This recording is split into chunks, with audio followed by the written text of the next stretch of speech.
शिक्षा मंदिर में हर एक कोई जाना चाहता है और अपना जीवन जो है उज्जवल करना चाहता है। लेकिन रियासी की बात करेंगे तो रियासी में सैकड़ों के हिसाब से प्राइवेट स्कूल खुल चुके हैं। हालांकि जब हम वोट देते हैं तो किस विकास के लिए देते हैं आप भी जानते हैं, क्योंकि अब इलेक्शन का दौर है। तो हम यही चाहेंगे कि आप जो है 26 अप्रैल 2024 को चुनाव पर्व बनाएं और ताकि अपने घर से निकलें और एक अच्छा लीडर बनाएं। उसी के अंतर्गत एक वीडियो हम बनाने जा रहे हैं जिसमें रियासी में सैकड़ों के हिसाब से प्राइवेट स्कूल खुल चुके हैं और स्कूल का मेन मोटिव ये होता है नो प्रॉफिट नो लॉस। लेकिन सब जानते हैं कि अब जो है नो लॉस ओनली प्रॉफिट पे काम हो रहा है। हमारे साथ खास बातचीत करने के लिए आज नितिन जी हैं और रियासी में प्राइवेट स्कूलों में अधिकतम जो एनुअल फीस चार्ज लिया जा रहा है उस पर बात करेंगे। सबसे पहले जो है जेके एक्सप्रेस में आपका स्वागत है। धन्यवाद जी, जय श्री राम सबको। जितनी भी आवाम हमें सुन रही है, सबसे पहले तो ये कहूंगा कि 26 अप्रैल को वोटिंग है, सबको वोट डालने जरूर जाना है, क्योंकि वोट एक ऐसी चीज है जिससे आप अपना एक ऐसा नेता चुनेंगे जो आपके लिए, आपकी बेहतरी के लिए, हमारे देश की बेहतरी के लिए काम करेगा। सोच समझकर जो है वोटिंग करनी है, लेकिन 26 तारीख को सभी ने वोटिंग करनी है। मैक्सिमम से मैक्सिमम लोग जो है पोलिंग बूथ पर जाकर वोटिंग करें। दूसरा, आज का जो इशू जेके एक्सप्रेस के माध्यम से उठा है वो शिक्षा को बेचने के नाम पे जो आज की डेट में पैसा लिया जा रहा है, ये उस चीज पे है। पहले हम न्यूज में सुनते थे कि जम्मू में काफी सारे स्कूल्स के अंदर धड़ल्ले से जो है इस चीज को चलाया जा रहा था। कैसे कैसे जो है ये स्कैम, पहले एक स्कैम आता था हॉस्पिटल्स के अंदर, जो था जो हमारा स्कैम होता था वो हॉस्पिटल्स में होता था, एक हेल्थ में स्कैम होते थे। लेकिन अब हम जो स्कैम देख रहे हैं वो शिक्षा के उस स्तर में देख रहे हैं जहां गुरु शिक्षक को शिक्षा देता था तो एंड में जब उससे जो अपनी भिक्षा लेता था तो अभी अपना अंगूठा तक काट कर शिक्षा पढ़ाने वाले होते थे उनको देते थे। लेकिन आज की डेट में शिक्षा का जो है एक व्यापार बन चुका है। शिक्षा वो शिक्षा नहीं रही जैसी शिक्षा होनी चाहिए। शिक्षा का जो स्तर है वो पूरी तरह से बिगड़ चुका है। शिक्षा के नाम पर व्यापार किया जा रहा है। आज हमारा चैनल पे आकर बोलने का मतलब यही है कि लोग अवेयर हों। आज आप बच्चे को 10,000, 20,000, 50,000 देकर किसी स्कूल में एडमिशन करवा सकते हैं। एट द एंड कभी आपको मजबूरी आ जाए, आपके पास पैसे ना हो, तो फिर आप अपने बच्चे को कैसे पढ़ाएंगे? प्राइवेट स्कूल में व्यापार किस प्रकार से चल रहा है, आपका क्या कहना है? सबसे पहले तो जैसे हमने कल भी न्यूज सुनी है और इसके बाद डायरेक्टर का भी एक नोटिस आया था, मैंने वो भी देखा है, अपने ट्विटर पे डाला हुआ था। और उसके बाद एलजी मनोज सिन्हा ने डाला है। उसके बाद अब जो है रियासी में भी एक मैंने इंटरव्यू देखा था जो सीईओ रियासी का हुआ है। क्लियर कट जो इंस्ट्रक्शंस हैं पीछे डायरेक्टर ऑफ एजुकेशन की कि आप फीस के नाम पे कोई भी जो एक्स्ट्रा चार्ज है बच्चों पे नहीं थोप सकते। एडमिशन फीस के नाम पे, जैसे आप एडमिशन फीस के नाम पे मतलब कोई 10,000, कोई 20,000, कोई 25,000, इस तरह से 8,000, ये आप जो फी अपनी मर्जी से डिसाइड करते हैं, वैसा कुछ नहीं होने वाला है। क्योंकि जो फी फिक्सेशन एक कमेटी बनी हुई है, उसके अंदर जो फी है वो हर स्कूल की अपने अपने जो तरीका है उसके इंफ्रास्ट्रक्चर को देखते हुए डिसाइड की गई है। उसी को देखते हुए आप जो है पेरेंट्स से फी ले सकते हैं बच्चों से। दूसरा, जो हमारे डायरेक्टर एजुकेशन ने ऑर्डर निकाला है उसमें उसने क्लियर कट बोला है स्कूल अपनी मर्जी से दुकान नहीं दिखा सकता कि फलानी दुकान से ही आपको ड्रेस जो है मिलनी है, यूनिफॉर्म। तो हम आपसे जानना चाहते हैं कि क्या ये चीजें जो आप बता रहे हैं, डायरेक्शन आई है, क्या इस डायरेक्शन पर अमल हो रहा है? इस डायरेक्शन पर अमल हो रहा है, नहीं हो रहा है, ये आज मैं आपके चैनल के माध्यम से सीईओ रियासी से पूछना चाहता हूं कि सीईओ साहब बहुत जल्द एक जन सैलाब आपके अगेंस्ट कहीं रोड पर ना आ जाए ताकि आपको मुश्किलें जो आपके लिए आगे बढ़ ना सक जाएं।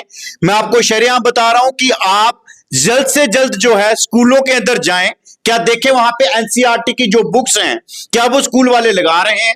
सबसे पहला जो इनका मुद्दा है, डायरेक्टर ऑफ एजुकेशन का जो ऑर्डर है, सभी स्कूल्स चाहे वो प्राइवेट हैं चाहे वो सरकारी हैं, सभी को एनसीईआरटी की बुक्स यूज करनी है, यानी सरकारी बुक्स इस्तेमाल करनी है। बिल्कुल, जैसे स्कूल सरकारी स्कूलों में एनसीईआरटी की बुक पढ़ाई जाती है वैसे ही यहाँ पे भी पढ़ाई जाएगी। एडमिशन फीस नहीं ली जा रही है तो एनुअल कहीं ना कहीं वो चार्जेस जो है बढ़ा दिए गए हैं, तो उस पर क्या कहना चाहेंगे? उसका भी कोई फिक्स होगा रेट? एनुअल चार्जेस किसी ने नहीं बढ़ाए हैं। एनुअल चार्जेस आपके, जैसे हमने एक दुकान खोली है, उसका इंफ्रास्ट्रक्चर देखकर उसके जो चार्जेस है वो क्लाइंट को पे करने होते हैं। लेकिन अब किसी स्कूल की अगर क्लासेस 5th तक हैं तो उसके हिसाब से एनुअल चार्ज फी फिक्सेशन कमेटी है, उन्होंने चार्जेस जो है फिक्स करके रखे हुए हैं। और मैं कह रहा हूं, हमारे पास जो डाटा आ चुका है, इसके ये डाटा बहुत जल्द जनता के सामने रखने वाले हैं। लेकिन आज ये चेतावनी देने के लिए जितने भी स्कूल हैं वो अपने अपने बाहर, एक सीओ साहब ने भी ऑर्डर निकाला था कि आप अपने बोर्ड पे बाहर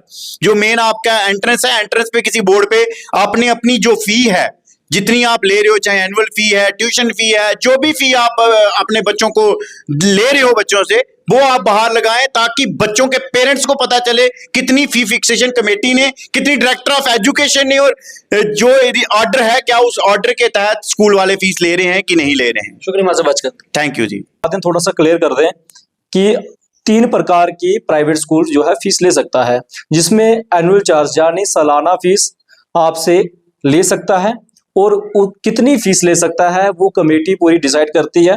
फिर उसके ऊपर जो है आपको उसी हिसाब से प्राइवेट स्कूल एक बच्चे से या फिर उसके पेरेंट्स से फीस लेता है। दूसरा, ट्यूशन फीस यानी आप मंथली फीस, पढ़ाने की फीस जो देते हैं वो महीने की कितनी फीस होनी चाहिए उसके नाम से वो फीस ले सकता है।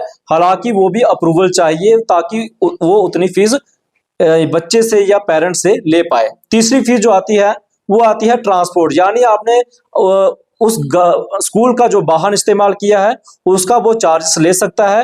वो भी डिसाइड होगा कितना किलोमीटर है या कितना सफर वो तय करता है।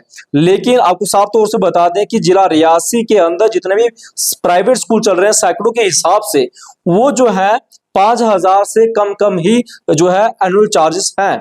हम साफ तौर से आपको बता दें 5,000 के लगभग ही होंगे, लेकिन कई जो स्कूल हैं वो इससे अधिकतम फीस ले रहे हैं। वो कोई अप्रूवल नहीं है, और कईयों की जो अप्रूवल मिला है वो जो आपको बता दें 23-24 का ईयर का जो 23-24 का मिला हुआ है, और 24 और 25 का उनको अभी अप्रूवल नहीं मिला गया है। और उनको जो फीस लेनी है वो पिछले सालाना की फीस लेंगे। लेकिन आपकी मंथली फीस कितनी जा रही है, यानी ट्यूशन फीस कितनी दे रहे हैं, उसके ऊपर भी आपको साफ तौर से बता दें। जो हमारे पास डाटा पहुंचा हुआ है, यानी आप 1000 के करीब ही कई स्कूलों को देखते हुए उनके करीब है, और कईयों की उनसे कम है। लेकिन यहाँ पर कितनी फीस ली जा रही है पेरेंट्स सभी जानते हैं। उनको एक आवाज बनकर बाहर आना चाहिए। और आपको बता दें, ट्रांसपोर्ट इस्तेमाल करते हैं तो उसकी फीस देनी है, अन्यथा आपने कोई फीस देनी है। लेकिन इस वीडियो को बनाने का मेन मोटिव ये है कि जिला रियासी के जो सैकड़ों स्कूल चल रहे हैं वहां पर जो है करप्शन की जा रही है। हम इसको साफ तौर से करप्शन कहेंगे, क्योंकि एक कमेटी के द्वारा इनकी फीस जो है अप्रूवल होती है, डिसाइड होती है, और उसी हिसाब से लेनी होती है। लेकिन ये जो लोग हैं ये मनमानी से फीस ले रहे हैं। हालांकि जो डायरेक्टर ऑफ स्कूल एजुकेशन की तरफ से एक ऑर्डर जारी किया गया था, जिसमें साफ तौर से ये लिखा गया था कि आप अपने स्कूल के बाहर गेट के पास एक डिस्प्ले शो करें जिसमें आप सालाना फीस कितने लेते हैं, यानी एनुअल फीस चार्जेस कितना ले रहे हैं और कितना अप्रूवल है। अगर जो अप्रूवल है वो ही लिखेंगे, और ट्यूशन फीस जो है वो भी लिखी जाएगी, और ट्रांसपोर्ट फीस है वो कितनी है वो भी लिखी जाएगी। हालांकि अभी जिला रियासी के प्राइवेट स्कूल में ऐसा देखने को नहीं मिला है। इसके अलावा जो हमारे पास डिटेल पहुंची है बहुत सारी हमने रिकवरी कर चुके हैं। जो डाटा था वो हम जल्द ही आपको अगली वीडियो में दिखाने का प्रयास करेंगे। कुछ हमारे पास डाटा भी पहुंचने में बाकी है, लेकिन तकरीबन हम कंप्लीट कर चुके हैं। और इसमें साफ तौर से ये कह दें, बिल्कुल सरकारी जो बुक्स हैं वो पढ़ाई जाएंगी सरकार प्राइवेट स्कूल में भी, लेकिन यहाँ ये देखा जा रहा है कि इसके अलावा भी वो एक्स्ट्रा बुक्स यानी पैसे कमाने का जरिया जो है प्राइवेट स्कूल जो है ढूंढ रहा है। तो इस पर अपनी राय रखें। तो फिलहाल इस खबरे में इतना ही।